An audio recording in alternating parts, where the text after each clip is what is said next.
L'engagement, moi au départ je suis psychologue social, hein, donc je m'intéresse un peu à ce qui se passe dans la tête des gens et c'est une mobilisation presque énergétique on pourrait dire, hein. C'est une mobilisation de son énergie, mais au service de quelque chose qui, en tout cas à nos yeux, en vaut la peine. C'est d'ailleurs pour ça que c'est pas toujours facile de faire partager un engagement, parce qu'il y a une dimension qui va être une dimension, de compréhension intellectuelle, puis il y a une dimension aussi, émotive, hein. On n'est pas obligatoirement sensible aux mêmes choses.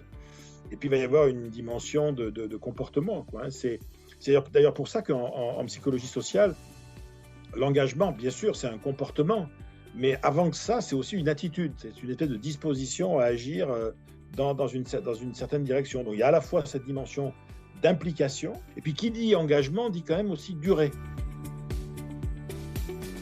En termes d'admiration, je vais vous dire, moi je suis d'une famille de résistants.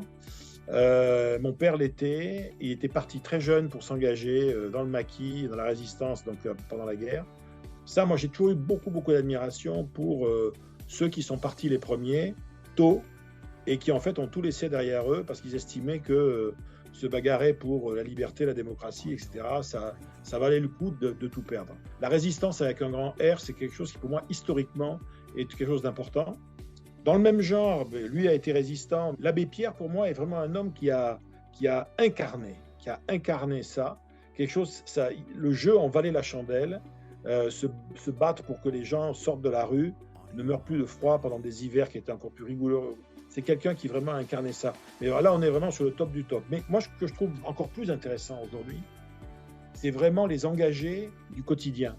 Moi, je suis engagé dans un certain nombre d'associations. Je ne vous cache pas que moi, j'ai une très grande admiration pour les bénévoles, d'une façon générale. Et ce sont des gens qui vont donner littéralement de leur temps de vie au service d'autre chose, au service de quelque chose. Moi, en fait, j'ai surtout eu jusqu'à présent des engagements d'ordre professionnel, hein, parce que je reviens toujours à l'histoire associative. Moi, pendant longtemps, j'étais dans des fonctions d'entreprise qui touchaient au commerce. J'ai été élu dans des fédérations professionnelles.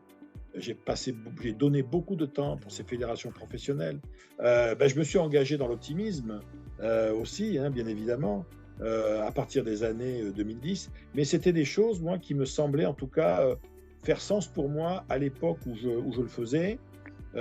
Aujourd'hui, je fais partie de quelques associations où j'essaye d'être le plus actif possible, mais elle aussi professionnelle. Vous voyez, l'Association française des conférenciers professionnels, qu'en est une. Et je me suis aussi rapproché, il y a quelques mois maintenant, d'une association qui s'appelle 60 000 rebonds, qui s'occupe des chefs d'entreprise ayant malheureusement perdu leur entreprise et qui parfois se retrouvent vraiment au fond du trou, quoi, hein, et pour les aider à rebondir. Là, c'est un point sur lequel moi je ne suis pas d'accord. Je ne pense pas qu'il faudra s'engager. Je pense que ça, alors là, l'injonction je vous dis, moi, ce que j'aime par-dessus tout, c'est la liberté. En revanche, c'est vrai que se mettre à l'écoute et se tenir à l'écoute de son propre désir d'engagement, ça, c'est important. Souvent, et ça peut être une rencontre dans la vie qui fait qu'à un moment donné, on va dire, tiens, je ne sais pas pourquoi, mais cette cause-là, cette mission-là, cette aventure-là, j'ai envie de m'investir dedans, bénévolement ou pas d'ailleurs, hein, parce que parfois on peut être très engagé professionnellement, mais il faut être payé pour ça, parce que sans ça, on ne vivrait pas, quoi, hein. Mais ce qui est intéressant dans l'engagement, c'est qu'il va donner du sens et une coloration à ce qu'on vit. La caractéristique fondamentale de celui ou de celle qui s'engage, de ceux qui s'engagent, c'est qu'ils ont la conviction que cet engagement va servir à quelque chose, que cet engagement libérera peut-être des forces qu'on ne connaît pas encore,